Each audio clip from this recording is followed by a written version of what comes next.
Bien, continuamos con Malaquías. No terminamos el capítulo 2, nos faltó el último versículo. De ahí comenzaremos el capítulo 3. ¿Qué dice el último versículo de 2:17? Habéis cansado a Jehová. La pregunta es, ¿Dios se cansa? ¿Dios tiene un límite como persona? No. Dios es inmutable. Dios no cambia. Dios no se cansa. Estos son antropopatismos que se le atribuyen a Dios una emoción humana. Se cansó, pero realmente Él no se cansa. Él no se arrepiente porque Él es omnisciente. El que se arrepiente es aquel que se equivocó, pero Él no se equivoca, es omnisciente. Pero sin embargo, Malaquías dice, habéis cansado a Dios. Esto quiere decir que Dios pone un límite al pecado y Él te recuerda cuando estás en ese límite del pecado, del cual ya no puedes regresar. A eso se llama cansar. Dios se cansó de Sodoma y Gomorra. Hubo un límite en que dijo, ya, hasta aquí, por su propio bien. Habéis hecho cansar a Jehová con vuestras palabras, todo lo que han dicho y pensado, pero todavía ellos se presentan con la cuarta disputa. ¿En qué? ¿En qué lo hemos cansado? Ignorando su propio mal. ¿En qué decís? ¿En qué decís? A Dios no le importa el que haga bien o el que haga mal. A Dios solo le importan los actos religiosos, sus buenas ofrendas, sus buenos obsequios, sus animales engordados. A Dios no le importa ni el bien ni el mal. Eso lo podemos entender de gente que no es creyente. Pero este es el pueblo de Israel, el pueblo escogido, sacado de Egipto. Y está diciendo, Dios es amoral, sin moral. No le importa que hagas bien o que hagas mal. No pasa nada. Cuarta disputa con Dios. ¿Sí? ¿En qué te hemos cansado? En tus palabras, en tus pensamientos. En que decís, cualquiera que hace mal agrada a Jehová, y en los tales se complace, o si no, ¿dónde está el Dios de justicia? ¿De acuerdo? Bueno, eso lo podemos creer en gente que no es creyente, que dice, bueno, Dios no existe porque hay mucho mal.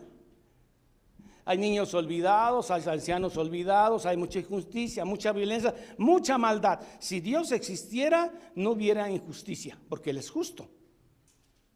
¿Sí? Pero el creyente verdadero sabe que en medio de toda esta terrible maldad mundial, Dios sigue teniendo el control del mundo.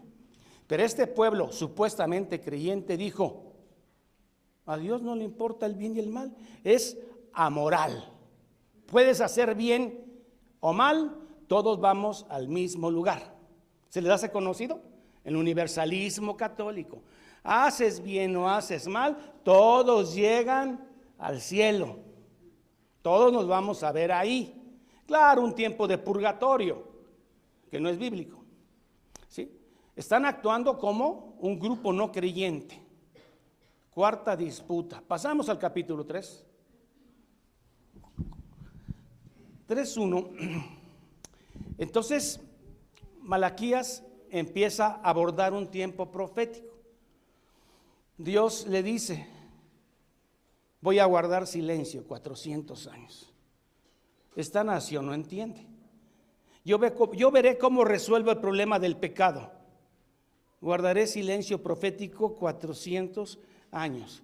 Y antes que se rompa ese silencio, enviaré a un mensajero. ¿Sí? Los reyes de esa época, persas, griegos, cuando iban a un lugar, a otro país, enviaban mensajeros para que allanaran, limpiaran de piedras todo el camino y el rey entrara como debe ser, sin tropiezos, como entra un rey. Ya ven cómo se comportan los reyes, ¿no? En el caso de Asuero con esta Esther, ¿no? Si ella entraba sin permiso, ya estaba sin cabeza, porque eran casi dioses. Bueno, entonces como son casi dioses, siempre enviaban mensajeros. Dios dice: voy a enviar a mi mensajero. ¿Quién fue este mensajero? Usted lo sabe. Juan el Bautista. Isaías: voz que clama en el desierto. ¿De acuerdo?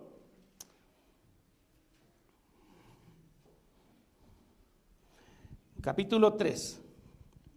He aquí, yo envío a mi mensajero,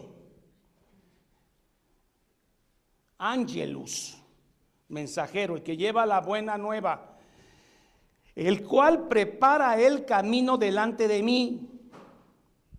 ¿De acuerdo? Malaquías, ahí mismo, hermanos, Malaquías 4:5, ¿qué dice de este mensajero? Ahí mismo.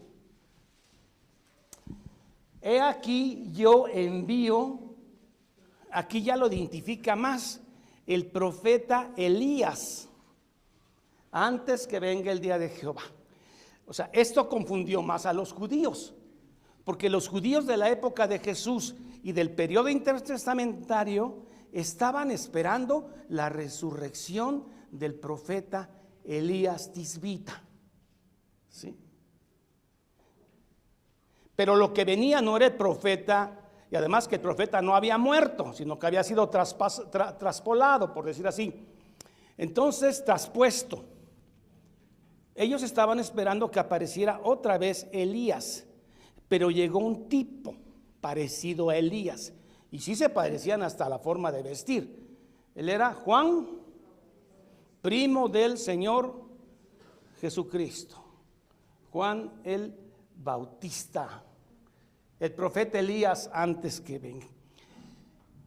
Que dice Mateo 3:3, ya con Jesucristo aquí en la tierra. Mateo 3:3 dice así: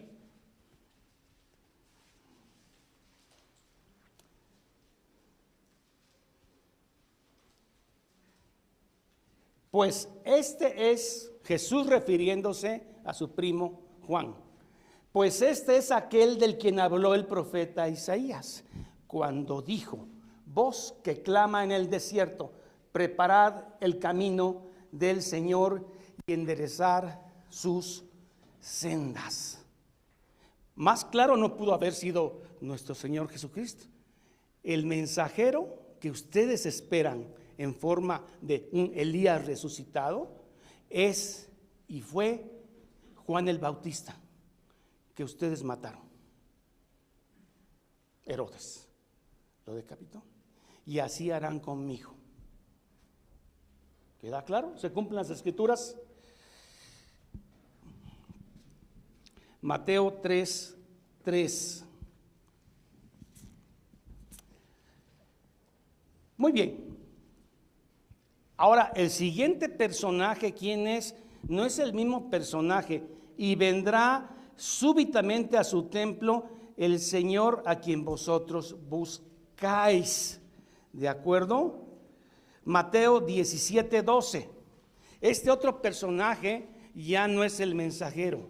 Este es el Redentor. Este es Cristo. ¿Se está entendiendo? No es el mismo personaje. Luego miren lo que dice nuestro Señor Jesucristo de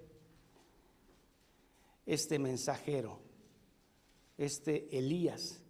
Ustedes saben que los judíos actualmente ponen sus copas en la Pascua y dejan una copa y no la beben porque están esperando a que Elías llegue y la beba. ¿Sí? Elías ya vino, pero para los judíos Jesús no es más que un profeta, y Pablo es alguien que mezcló el Antiguo Testamento con cosas personales e hizo el cristianismo. Para eso es Pablo y eso es Jesús. Para los judíos que muchos adoran por ser judíos. Mas os digo que Elías ya vino y no le conocieron, sino que hicieron con él todo lo que quisieron. Así también harán conmigo. ¿De acuerdo? ¿Se está cumpliendo lo de Malaquías? 423 años antes de Cristo. Muy bien. Entonces seguimos con Elías y con el Señor que vendrá a su templo de manera súbita. Y también lo conocen como el ángel del pacto. Recuerden que en Éxodo, cuando caminaba el tabernáculo con las 12 tribus, iba delante la presencia de Dios, el ángel del pacto. Aquí entonces es Jesucristo. Vosotros buscáis, y el ángel del pacto a quien deseáis vosotros. Esto es ironía, hermano, ironía bíblica, porque ellos no estaban deseando al ángel del pacto, eran malvados. A quien deseéis, he aquí viene, ha dicho Jehová de los ejércitos. ¿De acuerdo? 400 años viene el profeta Juan el Bautista, que es el último de los profetas del Antiguo Testamento. Pero Jesús dice de él que es el mayor de los profetas nacidos de mujer que se ha levantado. ¿Por qué? ¿Sabe por qué tiene este nivel de profecía? Porque él logra ver el cumplimiento de todas las profecías del Antiguo Testamento en una persona, en su primo, en un carpintero joven. Ahí se cumplen todas las profecías del Antiguo Testamento. ¿Se dan cuenta? Por eso es el profeta tan grande, mayor de todo nacido de mujer, porque él logró ver el cumplimiento en carne. Ok, ya viene Jesús, entra a su templo. ¿Se acuerdan que lo limpia 2 veces, no una vez? Tira a los comerciantes: habéis hecho de la casa de mi Señor una cueva de ladrones, ratones, ratas, serpientes venenosas, ponzoñosas, peligrosas. Y así las trató. ¿Quién podrá soportar cuando Él venga a su primera venida? ¿Quién podrá soportar el tiempo de su venida? ¿Quién podrá estar de pie cuando Él se manifieste? Es algo que no logro entender, hermano. La encarnación de Cristo, nunca la voy a poder entender. Dios encarnado, Dios en una persona como yo, 1,80, piel, carne, huesos, carpintero, todo el poder universal, todo el poder cósmico de crear el universo en un hombre de 33 años que camina, come, le da sed, llora, sufre por su pueblo. Tanto poder en un ser tan pequeño. ¿Quién podrá resistir? Por eso Juan, cuando habla, le dice: y vimos su gloria. Yo lo vi personalmente, Juan, estuve en su pecho recostado y vimos su gloria como de unigénito. Hermoso. Pero el mundo amó más las tinieblas. Véanlo ahora. ¿Quién está interesado en Cristo? Una décima parte, una centésima parte del mundo. Los demás, Cristo es un mito. ¿Quién podrá resistir a su venida? ¿Quién puede ponerse enfrente de Él? El mismo Satanás fue derrotado en la cruz, fue exhibido, humillado, derrotado. ¿Quién podrá soportar el tiempo de su venida? ¿O quién podrá estar en pie cuando Él se manifieste? Fíjese. Cuando Él se manifieste, porque Él es fuego y jabón. ¿El fuego para qué es? Para purificar metales, plata, oro. Y el jabón lleno de álcali para limpiar lo sucio de nuestro ropaje, del pecado. Él es fuego y es álcali, la sustancia que tiene el jabón.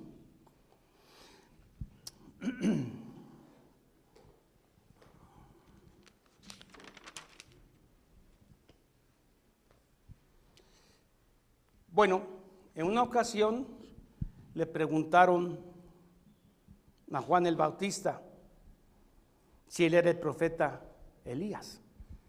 Y dice: no soy. En lugar de yo soy, no soy.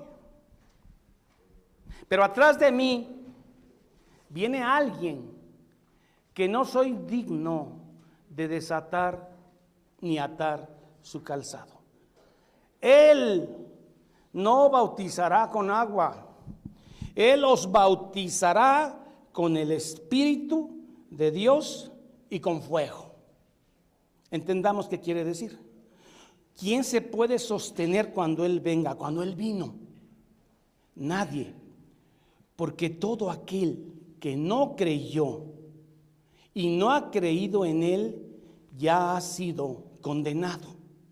El juicio de Dios se mete cuando Cristo viene en su primer venida. Y a todo aquel que no cree ya está condenado.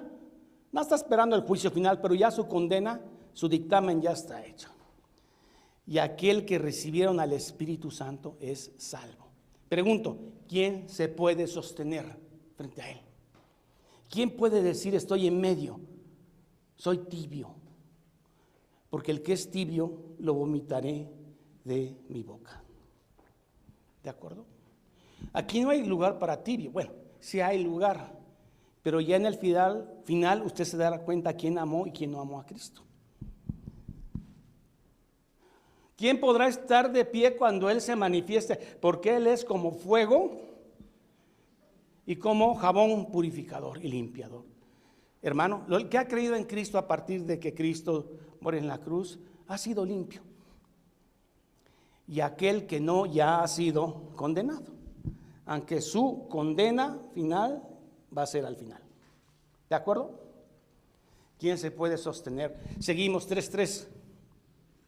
Y se sentará, lo que he dicho, para limpiar el oro, la plata, a los hijos de Leví. Primero a los sacerdotes, porque son los que estaban promoviendo la corrupción del pueblo. Los primeros que van a ser limpiados van a ser los sacerdotes, los ministros actuales. Los hijos de Leví los afinará como al oro y como a la plata. Traerán a Jehová ofrenda en justicia. Ah, bueno.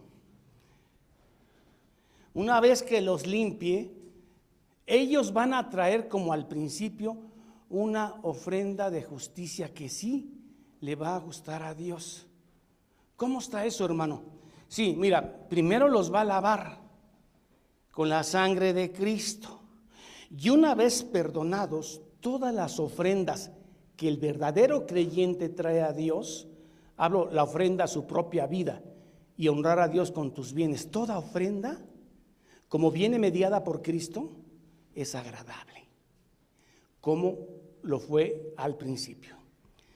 Si esa ofrenda no pasa a través de la cruz de Cristo, no es agradable. ¿Y qué es pasar a la cruz? Tener fe. ¿En quién? En Cristo. O sea, está diciendo que va a volver una ofrenda limpia a partir de Cristo. Y es los que han creído en Cristo y ofrendan su vida. Porque como dijimos hace un momento, el que quiera ganar su vida la perderá, y el que la pierda por causa mía la ganará. Hermano, ¿qué tal si renunciamos a los placeres de esta vida y vivimos una vida austera? ¿No es una forma de renunciar? Más tiempo al Señor, menos cosas que hacer, más dedicado al Señor, una ofrenda de tu vida. No, eso sí, no, porque la vida se hizo para gozarla. Dios nos mandó para ser feliz, sí, feliz en Él. Así que no te preocupes si tu vida está pasando y no has podido disfrutar lo que piensas que debiste haber disfrutado, ni tienes el dinero que deberías de haber tenido. Muere a tu carne. Esa es una ofrenda. ¿Por qué? Porque el que no pierda su vida por causa mía, el que pierda su vida la ganará. Tiempo que dedicas al Señor y no para hacer más cosas es una ofrenda dedicada al Señor. De todos modos todos se van a morir, ¿o no?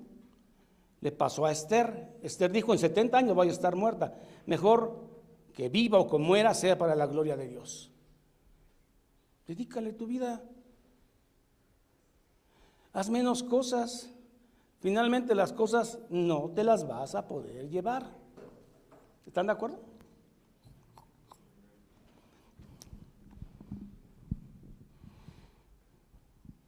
¿Quién soportará pues el tiempo de su venida?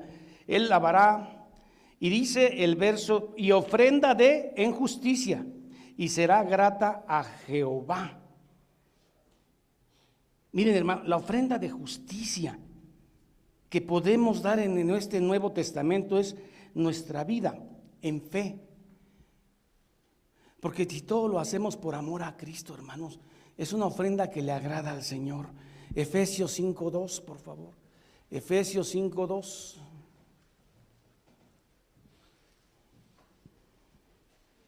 Y andad en amor también como Cristo nos amó y se entregó a sí mismo por nosotros. ¿De acuerdo? Ofrenda y sacrificio a Dios en olor fragante. ¿De acuerdo? Entonces, ¿cuál es la única ofrenda que le agrada a Dios, Padre? La ofrenda de su Hijo. ¿De acuerdo? Si nosotros a través de la fe en Cristo damos nuestra vida por Él, morimos a nuestra carne, es una ofrenda agradable, como ya no se daba en Malaquías. ¿Se está entendiendo, hermanos? ¿Se está entendiendo? Bueno, ahora ya entiende que toda ofrenda dada en la fe en Cristo es agradable al Señor. ¿De acuerdo?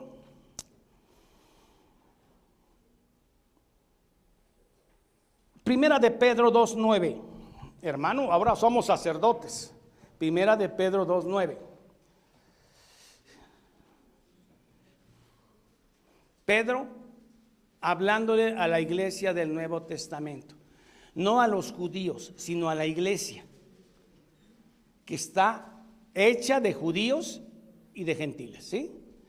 Les está diciendo y nos está diciendo que nosotros somos linaje escogido, real sacerdocio, nación santa, pueblo adquirido por Dios para anunciar sus virtudes. Hermano, yo, mexicano, soy sacerdote. No solo eres sacerdote, eres real sacerdocio, eres nación escogida, nación santa. Pero no soy judío, no importa, ¿sí? Eres una nación escogida por Dios, sacerdote de Dios. ¿Lo creen? Ahora usted piensa que el sacerdote nada más es el que predica. Usted es el sacerdote de su casa, es el ministro de su casa. Se le confió su casa como ministro del evangelio. ¿De acuerdo? Bien. Ahora se dan cuenta por qué donde dice ofrenda de justicia, habla ofrenda de justicia en Cristo. ¿Estamos de acuerdo? Verso 5. Y vendré a vosotros para juicio, y seré testigo contra todos los malvados.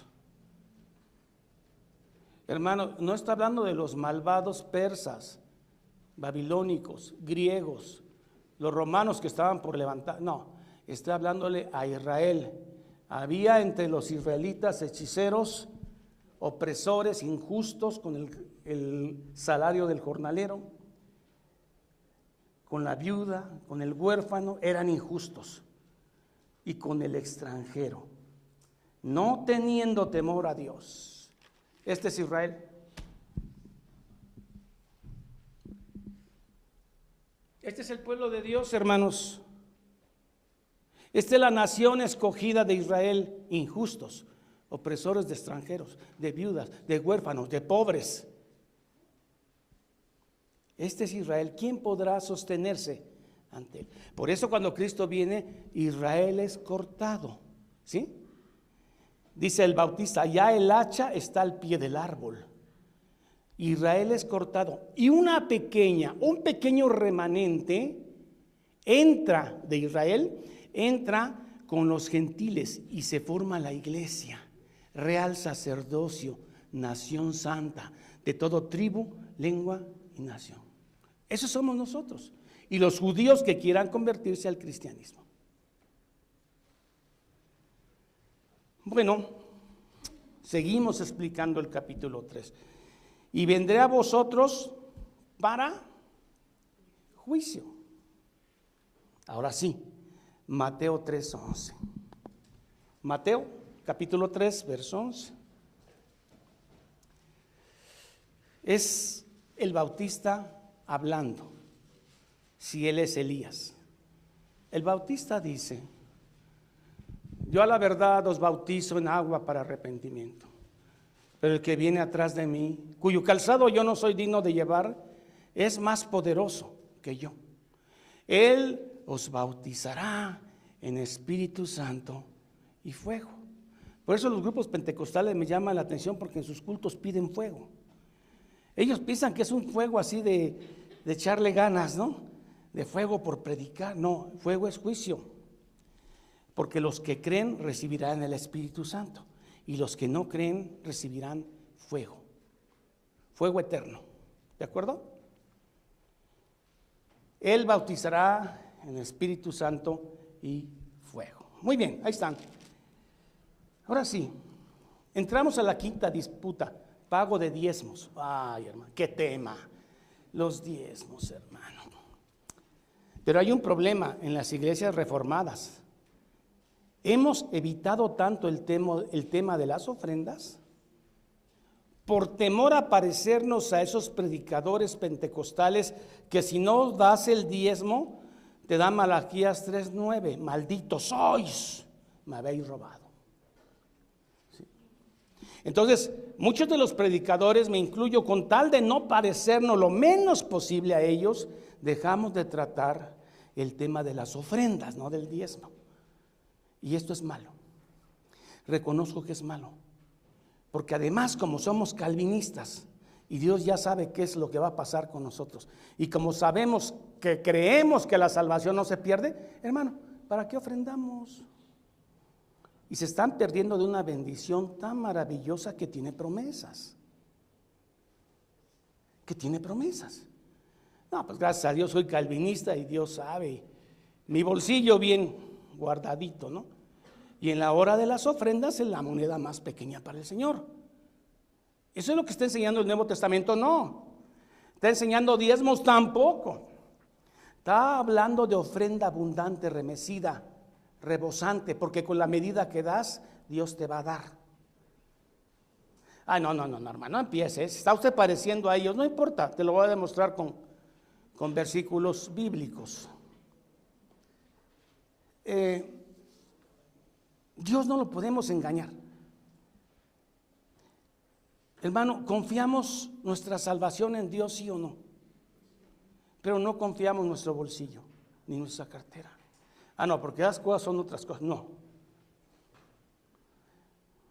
El último en convertirse es tu bolsillo. Y hermano, usted da testimonio que este es un tema que casi nunca tocamos en esta iglesia, por temor a parecernos a predicadores que usan mal ese versículo. Pero nos hemos ido al otro extremo y usted se está perdiendo de bendiciones cuando da, no por tristeza ni aflicción, sino da con un corazón alegre a su Señor. Y tal vez usted no se ha dado cuenta que tal vez sus negocios no prosperan por su tacañería al Señor. ¿Sí? Hermano, usted siembra unas rosas hermosas. En lugar de darle al Señor, dice: no, pues miren, hermano, saqué para comprar 200 rosas, las cuales voy a vender en 2 meses y voy a tener tanto. Y ya después veo cuánto le doy al Señor, pero esto es para las rosas. Dios ha preparado hormigas para tus rosas. ¿Me dejo entender? O sea, Dios te deja que avances un tiempo. Y pues, es más, puede ser que llegues y que vendas las rosas y regresando te enfermas y paga los de las rosas. ¿Me dejo entender? O sea, yo no sé cómo actúa Dios, no puedo decirle en cada caso, ni quiero tocar su cartera, hermano, es cosa suya y de Dios. Pero también no quiero que se pierdan de una bendición que hay cuando das, y cuando das de manera generosa. Y debes dar para 3 cosas: para sostener el ministerio sano, para evangelizar al mundo y predicar al mundo, y para los pobres. Las ofrendas de la iglesia deben usarse para 3 cosas, repito: sostener el ministerio, porque el obrero es digno de su salario, y no pondrás bozal al buey que trilla, ¿correcto? Entonces, sostener el ministerio, el evangelismo y para los pobres de la iglesia. Y después los pobres del mundo, si te sobra, por supuesto. ¿De acuerdo? Entonces, digamos que no les voy a hablar de diezmo, pero quiero leerles algunos versículos del Nuevo Testamento y 2 o 3 del Antiguo. A ver si entramos en un espíritu diferente.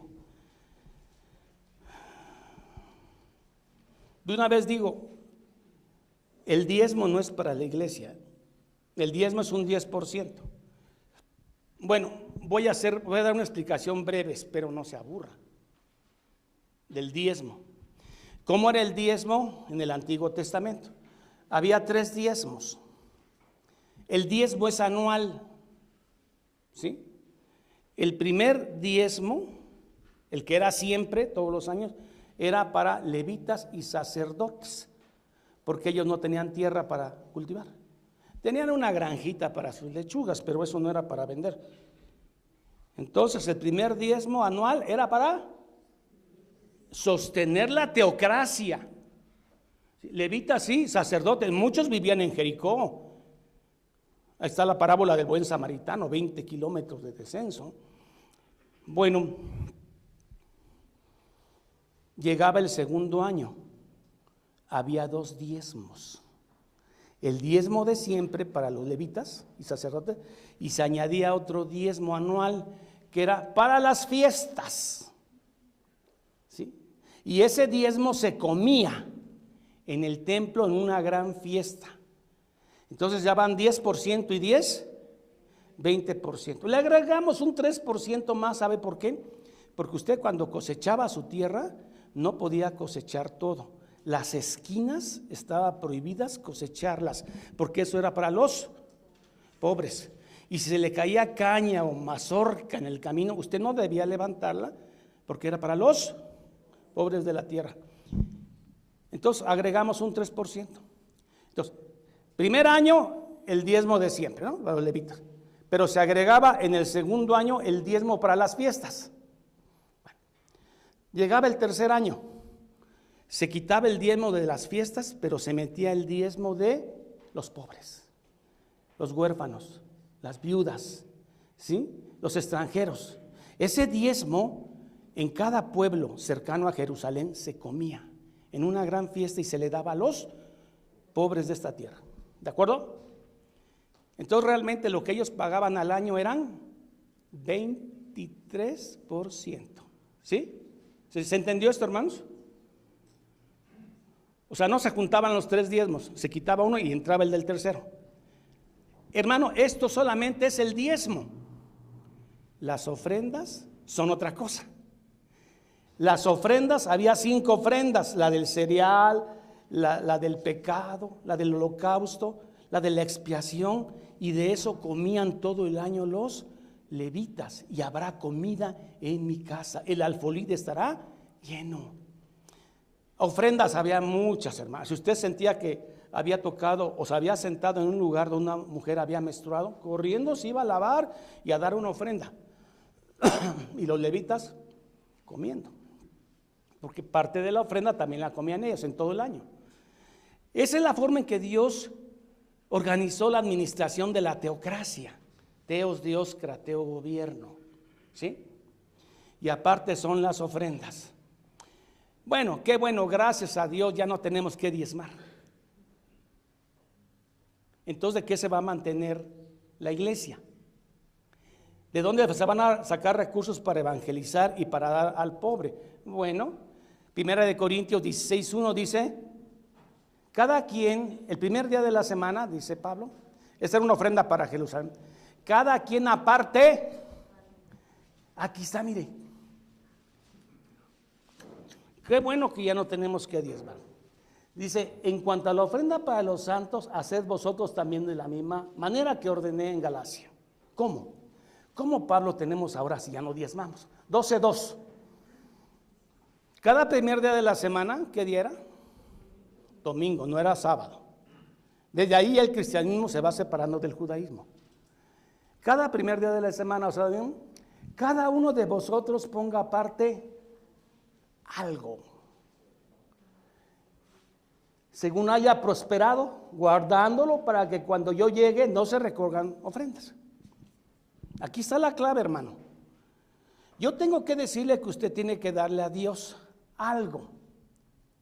Lo que sí no me puedo meter es cuánto es ese algo, porque ese algo es tan personal entre usted y Dios, según como haya prosperado. Y si no ha prosperado, y si usted dice que es muy pobre, recordemos a la viuda pobre. ¿Qué pasó con la viuda pobre cuando estaban aventando ofrendas? Dio todo, 2 monedas blancas. Jesús dijo, ella ha dado más que todos estos juntos, porque ella dio todo. Pero no solamente, hermano, la ofrenda no es un tema de cantidad, es un tema de actitud a Dios. ¿Cómo lo das? ¿Con tristeza, aflicción? Hermano, no lo des. No lo des. Sigue reteniendo, se te va a quitar. Una condición para dar es con alegría de corazón, porque de lo que Él nos dio, le damos. ¿Sí estamos entendiendo, hermano? ¿Cuánto? Algo. Eso es entre tú y Dios. Puede ser más del 10, del 20, del 30, del 5. ¿Yo qué voy a saber si es algo tuyo y de Él? Pero muchas veces, ¿sabes por qué no prosperamos, hermano? Porque no está el reino de Dios en primer lugar en nuestra vida. Y eso se traduce muchas veces en nuestras ofrendas. Pues, hay dinero, ¿para qué? Ojalá me dieran, ¿no? Por eso no prosperas. Porque no hay un corazón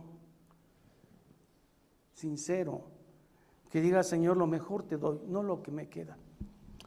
Extrañamente, hoy que iba a hablar de ella, hay una hermana que no es de esta iglesia y que extrañamente hoy no mandó flores, pero ella tiene como 5 o 6 años, sin que esta sea su iglesia, de mandar flores, aparte de las flores que da en su iglesia, con una alegría de corazón, hermano, que todos los sábados está tocando la puerta de aquí, porque trae sus flores sin falta.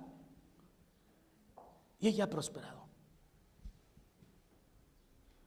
Entonces, como yo no quiero parecerme a un predicador de la prosperidad, no hablo de las ofrendas para no ofender a nadie.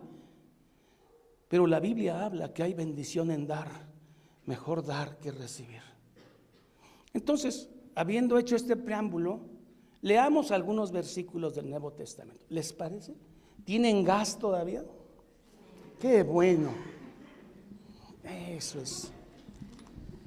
Ofrendas voluntarias. Recuerde que dividimos ofrendas y diezmos. Diezmo no es para la iglesia, pero ofrendas. Vamos a ver qué dice el Antiguo Testamento de las ofrendas. Proverbios 3, del 9 al 10. Proverbios 3, del 9 al 10.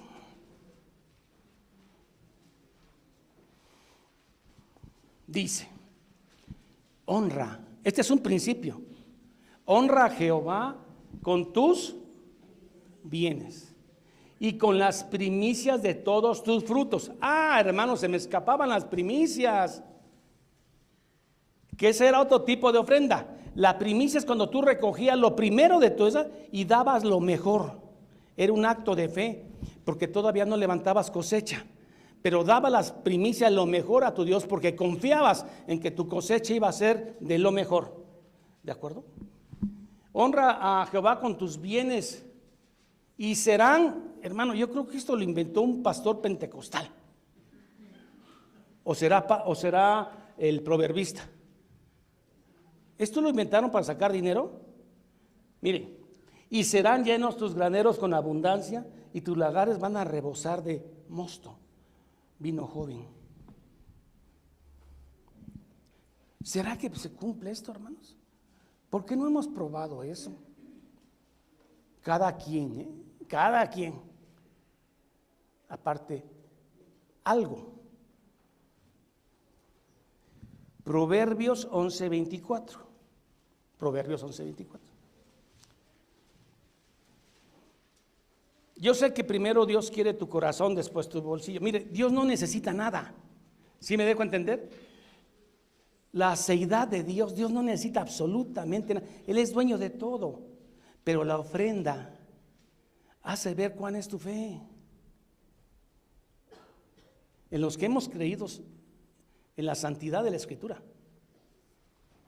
Hay quienes reparten y le es añadido más. Este es un principio extraño, hermano, porque a veces gente que no conoce al Señor, pero es generosa, yo personalmente he visto que se les aumenta, no sé por qué. Es generosa. Hay quienes reparten y les es añadido más. Qué extraño. Se deberían de quedar sin nada. Y hay quienes retienen, eso debe tener más. Y hay quienes retienen más de lo que es justo, porque es justo que proveas para tu familia. Pero viene de la pobreza. ¿Quién habrá inventado este extraño versículo de dar? Bueno, ahora sí, Segunda de Corintios 9, 6, 8. Segunda de Corintios 9, 6, 8. No estoy hablando de diezmos, ¿eh? El diezmo no es para la iglesia, pero mire, las ofrendas. Por esto digo, Pablo, por eso digo, el que siembra escasamente, también segará escasamente.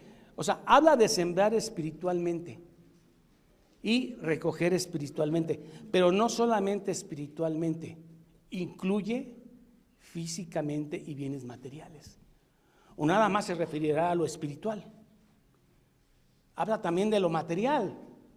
Por esto digo, el que siembra escasamente también segará escasamente, y el que siembra generosamente, generosamente también segará. Nada más es lo espiritual. No, habla también de lo material.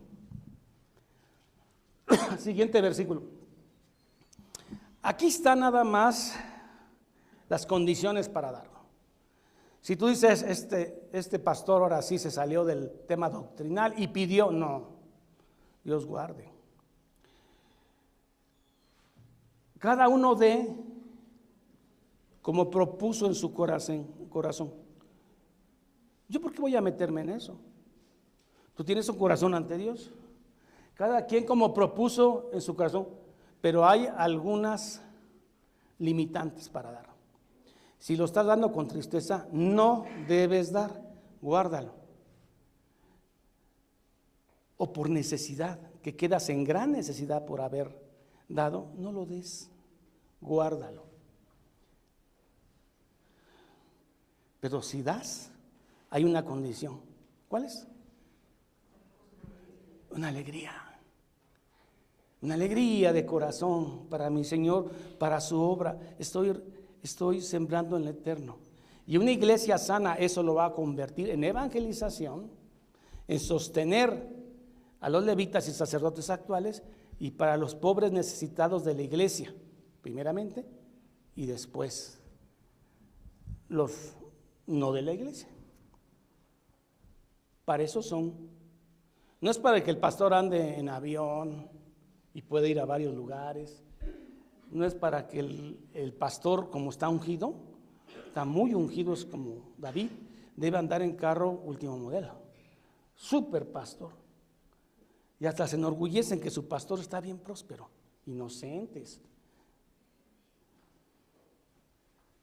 Porque Dios ama al dador alegre. Pero hermano, aquí hay que entender qué es Dios ama al dador alegre. No es aquel que, cuánto dio tanto, yo lo amo. Ese Dios, ¿cuánto? Dios lo ama. No, Dios ama al dador alegre, porque la cantidad no importa. Importó la alegría con que lo dio. Felice con mi Señor, tuviera más, daría más.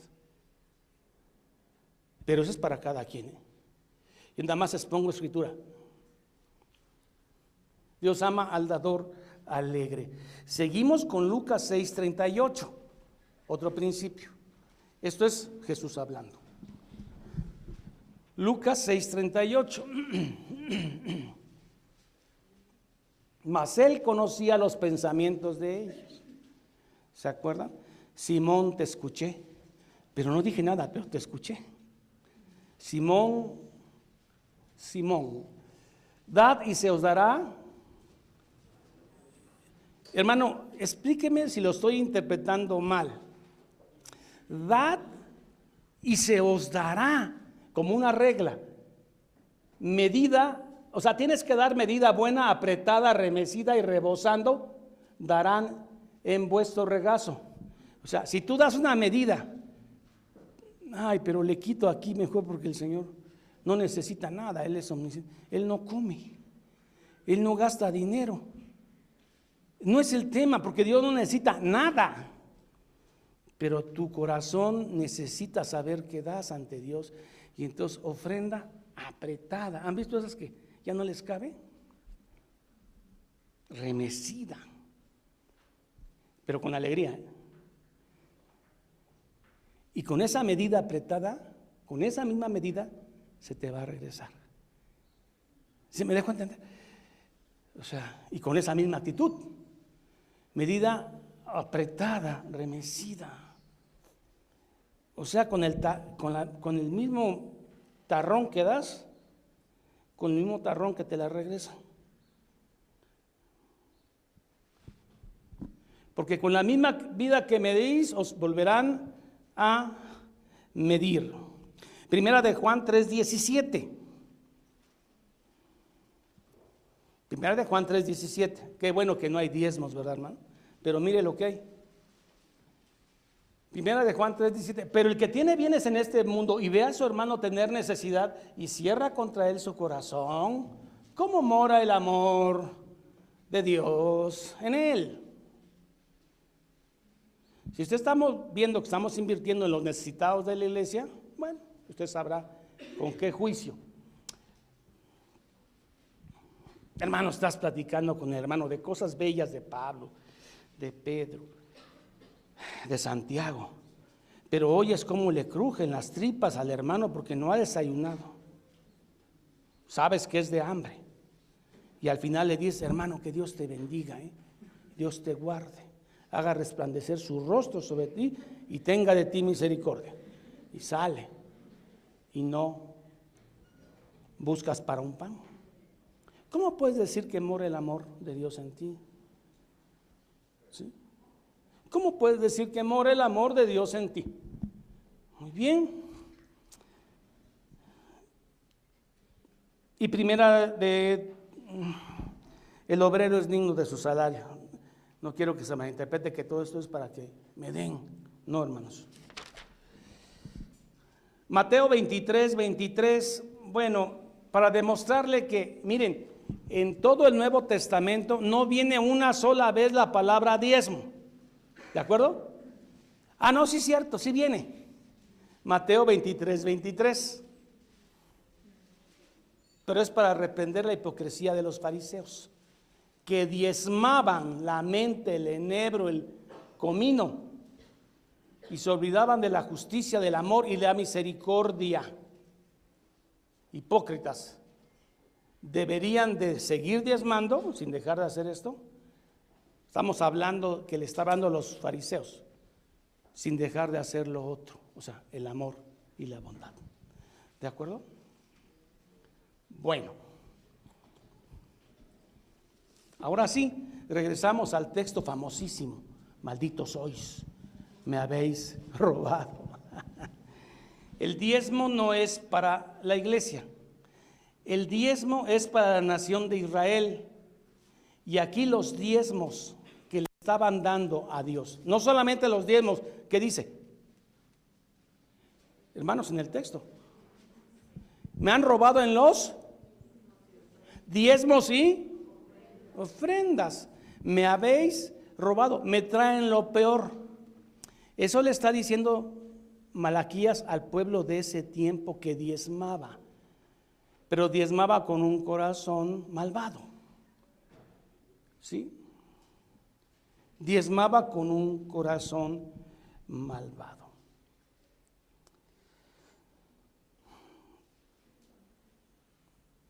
Leamos, híjole, me atrasé bastante, hermanos. Se van a aguantar ahora sí. Los voy a hacer sufrir pagar tributo. Verso 6, vamos a apurarnos, Porque yo, Jehová, no cambio. La inmutabilidad de Dios es un atributo. ¿Están de acuerdo?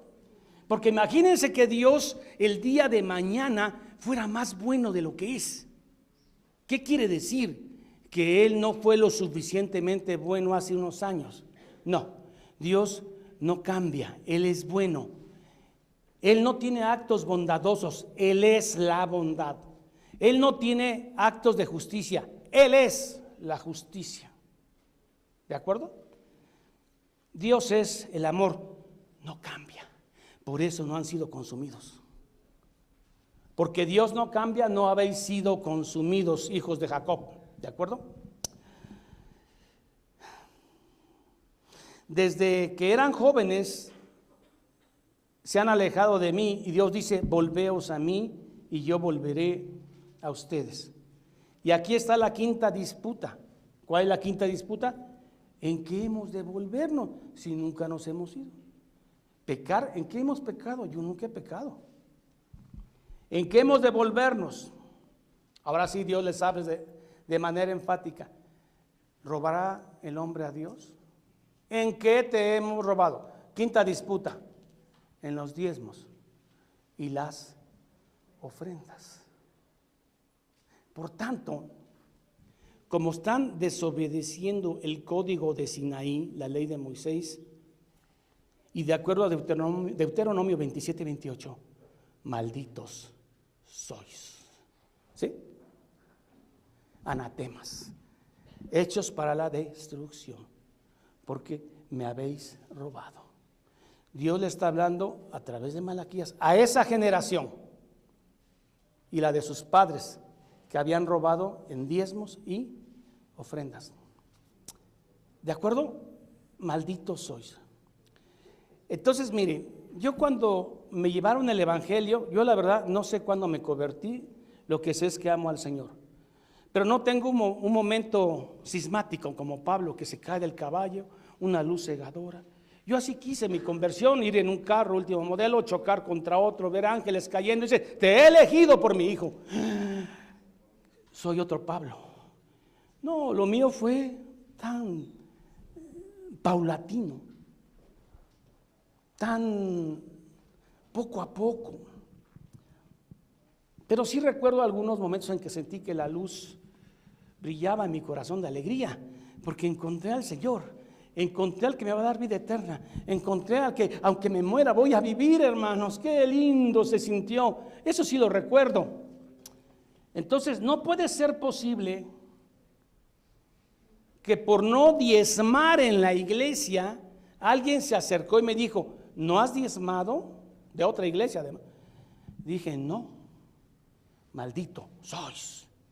Digo, a ver, vamos a aclarar las cosas. Entonces, mire, hermano, porque cuando yo recibí a Cristo, me dijeron pues Romanos 8:1, ahora pues ninguna condenación hay en los que están en Cristo Jesús.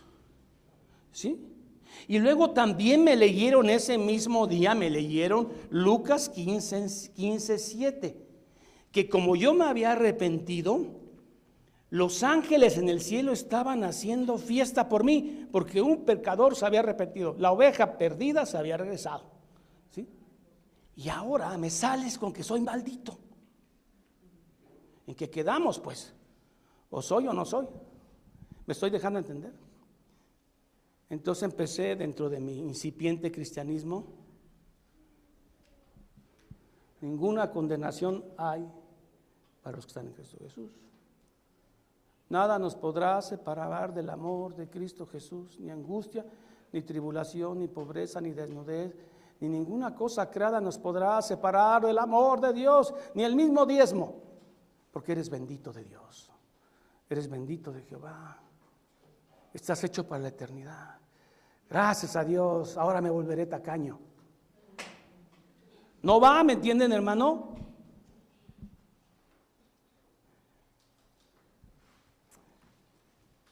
Malditos sois porque vosotros la nación de Israel, yo soy mexicano, yo entro en el tema de las ofrendas. voluntarias, según mi corazón y mi gratitud. ¿Qué tal si es el 40% en mí? ¿De acuerdo? ¿Se entendió este pasaje? No pueden decirte que eres maldito si no das el 10%. Puedes dar menos o más. Maldito no es el que no da el diezmo, maldito es el que lo pide, lo exige bajo maldición, porque ese es un ladrón. ¿Me dejo entender? Maldito no es el que no es el que no lo da, sino el que lo pide bajo maldición, porque está maldiciendo a un pueblo santo. Pueblo santo tacaño, pero santo. No, hermanos, de veras, no quiero hacerlos sentir mal, pero siempre hemos predicado, pues, esa situación de que no queremos parecernos a los predicadores, pero también hay una bendición en el dar. Pruébelo, nunca lo ha probado, dé generosamente, a lo mejor le empieza a ir mejor. Tal vez, o a lo mejor la palabra no se cumple, ¿no? Bueno, entonces, ahora sí, diferencias entre el justo y el malo. Estamos terminando, verso 13. Esa fue la quinta disputa, acuérdense. Viene la sexta disputa, que es esta. Diferencia entre el justo y el malo. Verso 13. Vuestras palabras contra mí han sido violentas. ¿De acuerdo? Y el hijo dice, ¿en qué? Hijo mío, me has lastimado con tus palabras. Hijo mío, te he dado todo, te saqué de Egipto. Te hice conquistar la tierra, te di agua en el desierto. Y tú dices, ¿en qué? ¿Qué me has dado? El hijo rebelde, yo quería riquezas y mira cómo estamos. ¿Qué me has dado? Hijo mío, tus palabras son violentas para mí. ¿En qué? ¿Conocen ese cinismo? ¿En qué? ¿Pero por qué? ¿Qué te he hecho? ¿Para qué nací entonces? Vuestras palabras contra mí han sido violentas. Dijiste que hemos hablado contra ti. Sexta y última disputa. Se acabaron las 6 disputas. ¿De acuerdo?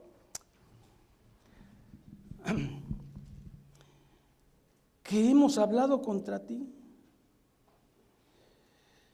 Habéis dicho, por demás es servir a Dios. ¿Qué aprovecha que guardemos su ley y que andemos afligidos en presencia de Jehová de los ejércitos? Una falsa aflicción del pueblo. Una falsa aflicción del pueblo. Miren, hermanos, vean en el verso 15. Hay una palabra ahí que dice decimos. ¿Ya la vieron? ¿Sí? Y luego en el verso 16 hay otra palabra que es hablaron. ¿Ya las vieron? Verso 15 decimos y verso 16 hablaron. ¿Está bien? Bueno. Ese decimos lo hace un grupo y ese hablaron lo hace otro grupo. Los dos son israelitas, pero el grupo que dice decimos no son creyentes. Y el grupo que dice hablamos es el remanente salvo. Véalo usted, hermano. Decimos, Señor, somos hijos de Dios y mira, no tenemos dinero. Somos hijos de Dios y mira mi salud. Eso así habla un no creyente. Pero a veces te encuentras creyentes que los ves que les ha ido duro y te salen con que qué bueno es Dios, hermano. ¿Cómo? Sí, hermano, qué bueno es Dios. Mire, en medio de esta aflicción me sentí cobijada por Dios. En medio de esta situación difícil, Dios se portó de manera maravillosa conmigo. ¿Se están dando cuenta la diferencia entre un grupo y otro? Ahora veamos qué dice el primer grupo. El primer grupo dice, decimos pues ahora, bienaventurados son los soberbios, los que hacen maldad. No solo son prosperados, sino que tentaron a Dios y escaparon. Hermano, los que no vienen a la iglesia, los que están felices en un campo de gol, los que ni les importa a Dios, les va re bien. Eso dice alguien que no es hijo. ¿De acuerdo? Y el verso 16 entra el grupo remanente, que eran poquitos, pero ahí estaban. Preciosos hermanos, ahí estaban, porque siempre hay un remanente. Y dice, entonces los que temían a Jehová hablaron palabras lindas. Aprende, hermano, en medio de la aflicción, decir, Señor, qué bueno eres. Aprende, hermano, a decir cuando no tienes, qué bueno eres, Señor. Cuando se te va la salud, qué hermoso, mi Señor. tu rostro divino, he sentido tu cobijo. ¿Cómo me amas, Señor? Palabras lindas. Sí, hermanos, hablaron cada uno a su compañero. Jehová escuchó, oyó y fue escrito en el libro de las memorias delante de él para los que temen a Jehová. ¿De acuerdo? Y luego, hermano, y para los que piensan en Jehová. La pregunta es, en todo el día de 24 horas, ¿qué tiempo piensas en él?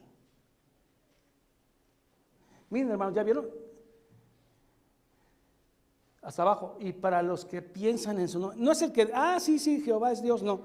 Piensan es, siempre pienso en ti, Señor. Cada día, cada momento, en el trabajo, de regreso al trabajo, cuando vengo estoy pensando en ti. ¿Cómo será tu rostro? ¿Cómo son tus manos ensangrentadas? Señor, tu rostro es divino. Siempre estoy pensando en Él. ¿Me estoy dando a entender, hermano? ¿Qué es pensar en Él? Él es el motivo de tu vida. Estás enamorado de Él. ¿Lo ves tan precioso? Y para los que piensan en su nombre, estamos terminando, hermanos, serán para mí, ¿qué dice? Especial tesoro, ha dicho Jehová de los ejércitos. En el día que yo actúe, día final, y los perdonare como el hombre que perdona a su hijo que le sirve, entonces os volveréis y discerniréis la diferencia entre el justo, el malo, el que le sirve y el que no le sirve. Día final. Corderos, ovejas, corderos, ovejas. En ese día sabrás quién era su siervo, quién le amaba y quién no le amaba. Hermano, solamente pido que amen a su Señor, que piensen en Él y que tengan palabras lindas, no palabras violentas. Señor, qué bueno eres. Mira lo que pasó, o mira lo que no pasó de la que me salvé. Qué bueno eres, Señor. No, pues no, qué bueno que no pasó nada. Qué bueno eres, Señor. Qué hermoso. Y si pasó, ayúdame a entender tu voluntad y seguir adelante. Y os bendeciré en el día final. A los que sirven y a los que no sirven. Los que me aman y los que no me aman. Malaquías capítulo 3. El próximo domingo terminamos Malaquías 4. Bienaventurados los de limpio corazón, porque ellos verán al Señor. ¿Quiénes son los de limpio corazón? Los que Dios limpió, porque no hay limpio, más que el que Dios limpia. De pie, hermanos.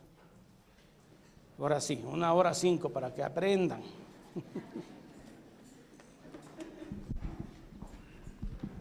Bien, demos gracias al Señor. Ya el próximo domingo terminamos el último profeta del Antiguo Testamento. Capítulo 4. Señor, mi Dios, gracias por enseñarnos a través de Malaquías que el dar es una bendición, pero el dar con alegría y con gozo.